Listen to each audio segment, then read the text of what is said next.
How's it going, everybody? It's Pilot Family. We are back with another FPL video, and today we're going to be looking at our FPL watch list for Game Week 28. These are teams to look out for going into the next few game weeks, ones to keep your eye on, potential players that we could seriously be looking to put into our teams if they continue their form. If you haven't done so already, make sure to leave a like on the video, make sure to subscribe to the channel if you are new, and turn those notification bells on so that you can get the content as soon as it is readily available. And make sure to drop us a follow over on Twitter so you can keep up to date with all the different things that we're posting over there. And drop us a follow over on Twitch so that you can join us for our live streams over on Twitch, FPL preview shows and deadline shows. We have back-to-back ones this week on Wednesday and Thursday, both at 7 p.m. EST, as we have a Friday deadline for this week in the middle of the day. So I can't do it of that day, so I have to do it the night before. So we're going to have the preview show followed by the deadline show on back-to-back nights on Wednesday and Thursday of this week.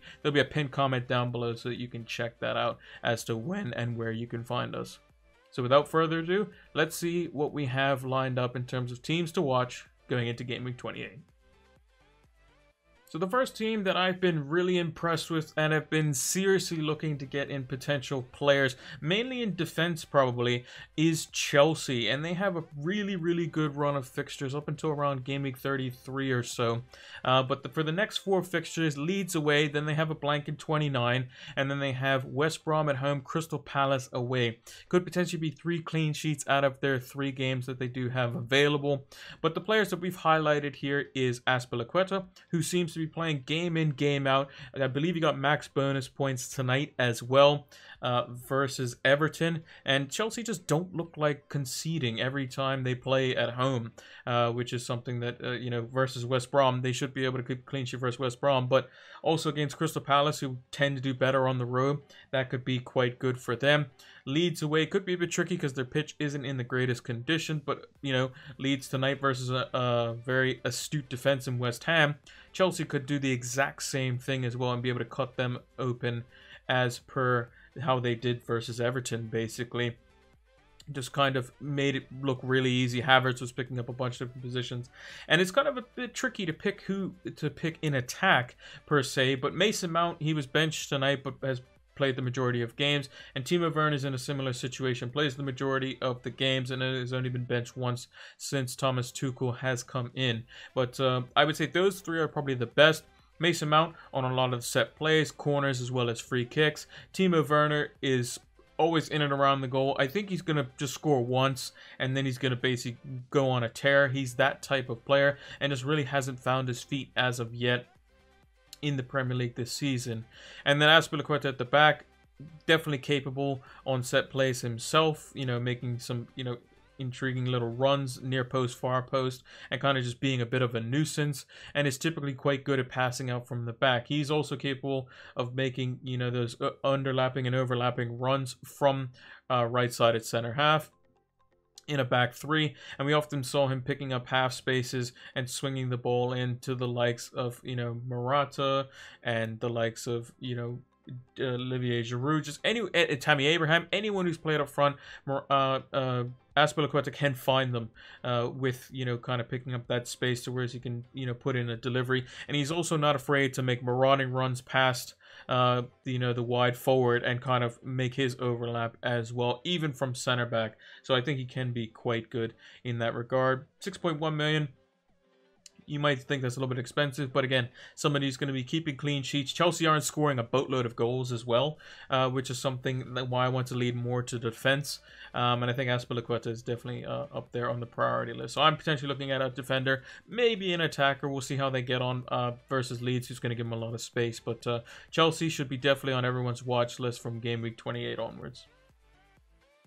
Now, after thrashing a couple of teams in back-to-back weeks in Burnley as well as Crystal Palace by 4-goal, kind of 4-goal hits on those teams, Spurs are at the top of everyone's list.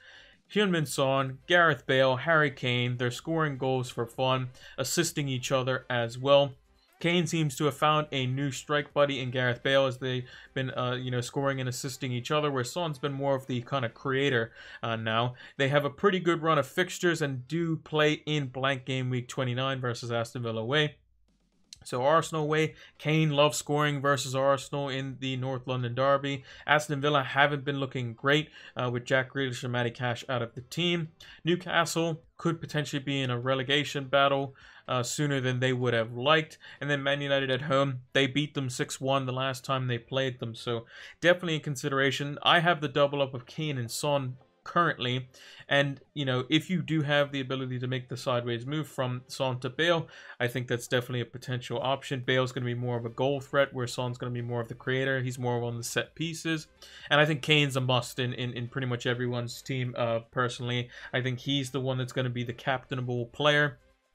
You know, some Maverick managers I've seen out there have gone for the likes of Bale and have done quite well. But Kane, 2 goals, 2 assists versus Crystal Palace, just he is the main man. Mourinho came up with comments saying, oh, well, Bale might not be able to play in every game. It's probably a bunch of nonsense. Kane is going to play in the league until basically Mourinho wants to give it up, which isn't going to be anytime soon, I don't think, because they do have a very kind run of fixtures.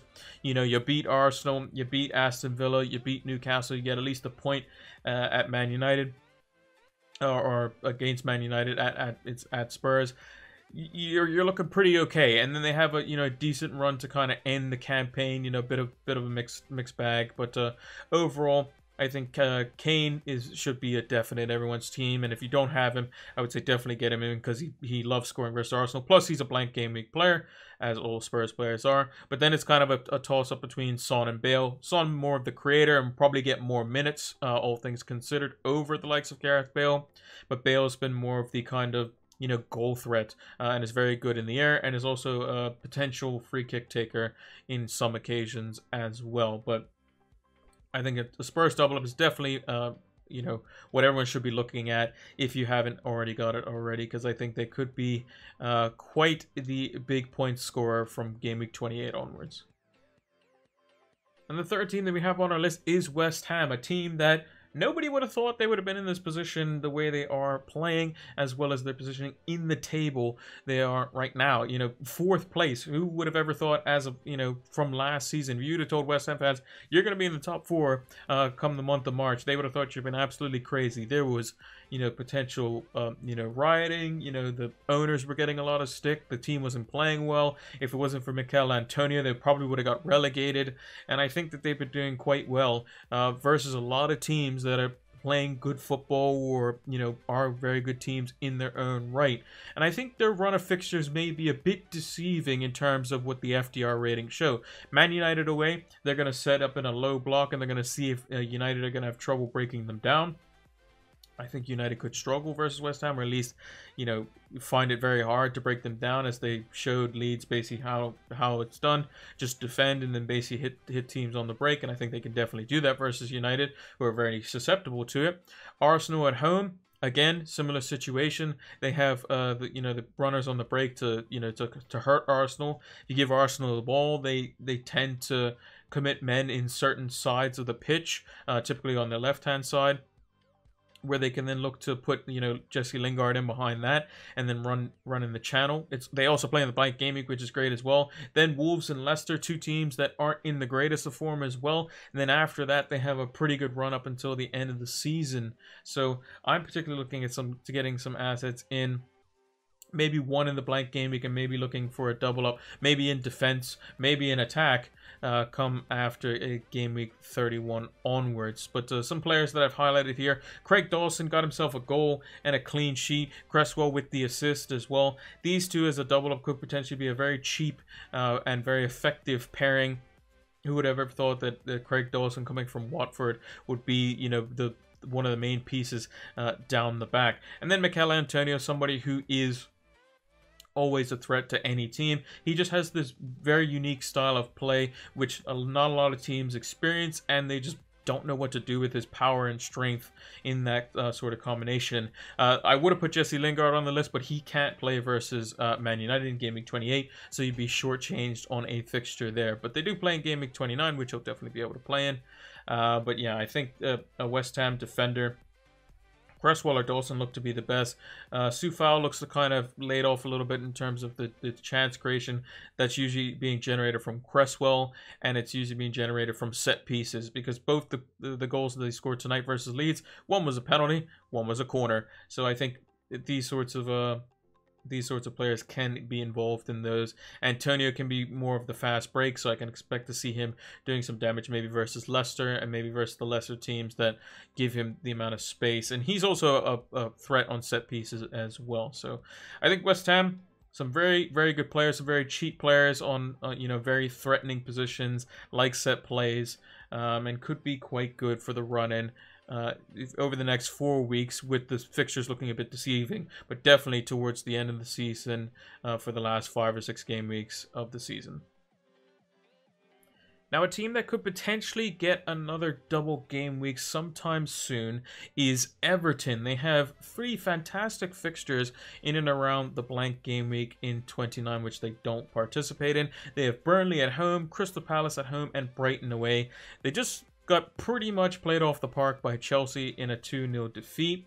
And I don't think that they have the consistency to basically warrant, triple ups in any sense. But the fixtures do make us look at that and say maybe the triple up is definitely on. So Digne, someone who's on set plays, can create chances and is very attacking in his, left back position, and is sometimes kind of, augmented into this left wing back and sometimes left-sided attacker in some systems that Ancelotti plays. He typically is liking this 4-4-2 system where Richarlison has to do less of the defensive work.